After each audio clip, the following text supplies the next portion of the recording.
Today we wanted to kind of just take a few minutes and talk about what about people that aren't sexually active on campus, and what is that like as a college student?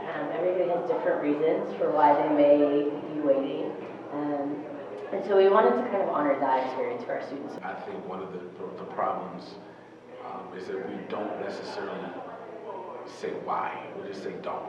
A lot of times, just saying no, and I always say to parents, I was a youth pastor, children's pastor for a number of years. I always say to parents that worked for you. Because in most cases, just saying no didn't work for them. So why do you think it's going to work for your kids? So you need to, education I think is very important in helping people to be equipped to make decisions.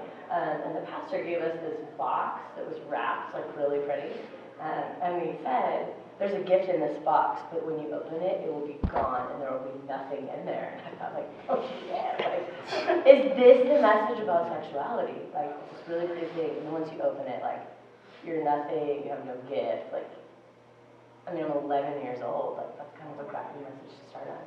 And so exactly what Corey hit on is the purpose of today.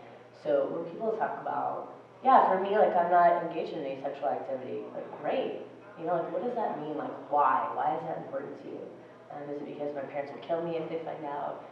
Is it because this is something that's really personal to me and I've made that promise to myself? Is it, well, I feel shamed into making this promise? And so I think that's a really important discussion. Like, the only thing I ever heard about sex was that it was dirty and sinful. And as I began to experience it, I'm like, no, it's not. Like, it's great. Like, this is awesome. And so that took me further and further and further. And so I think one of the things that people, you know, that have been in our roles, that have been in my role in the past, have done a disservice to is not giving me something to look forward to, and not thinking that there was something awesome or great at somewhere down the road. When we only say don't, and we make it dirty, because then what happens when you get married? It's supposed to be beautiful now, but wait. I have no point of reference for beauty because it's been nasty, yucky, don't. And so now these things that this husband, who biblically has a right, we can, this wife that we biblically can do whatever, now it's awkward because I have to divorce myself of all the stuff I've been taught. And I don't mean to be graphic, but I'm saying, it's like a dressing. So we go from this, we're not going to do anything, and it's all demure, and then now all of a sudden, it's free, let's go.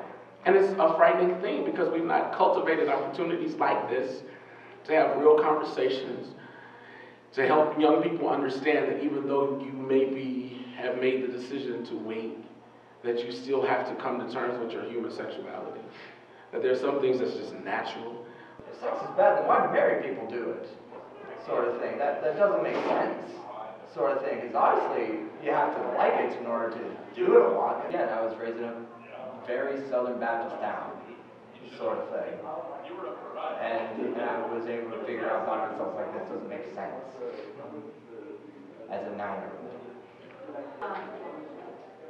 My boyfriend consistently like disregarded the boundaries, and I'd be like, hey, like, no, like that. We talked about that, remember? And it was like a weekly conversation, and it got real old real fast. And it was just a constant like disrespecting.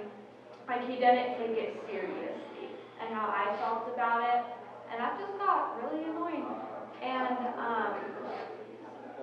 whenever we did mess up, it was always my fault. Like, it always came back on me, and that really, I mean, I have really strong beliefs, and I am really independent, but when, like, someone you love tells you one thing about yourself, consistently you kind of start thinking, well, like, if anyone would know that about me, then they would. So if he's saying this, then it might be true, and it's really hard to unthink those things. But yeah, like, once you're married, like, flowers and roses, like, that's weird. And it's hard to unlearn years and years of oh god, I can't think of the word. It's not quite brainwashing. Indoctrination. A little bit less intensive, but yeah, along that line, sort of thing. And then all of a sudden be like, oh, it's no longer bad anymore. Have at it. there's a point. How's I want to do? There's a point in your life where you have to make a decision of who am I? And I see it over and over again with college students who, for the first time, begin to test what they've been taught, which we're taught to do everywhere except home. We're taught in school to come up with an hypothesis and test it out. We're taught to get a theory and evaluate it and analyze it to see if it's valid or not. But when you get home, I said it, that's it. So we don't provide the opportunity for students to, our kids to ask questions. And sometimes I think it's because we don't know how to answer it. Because our kids can ask us stuff that freak us out, right?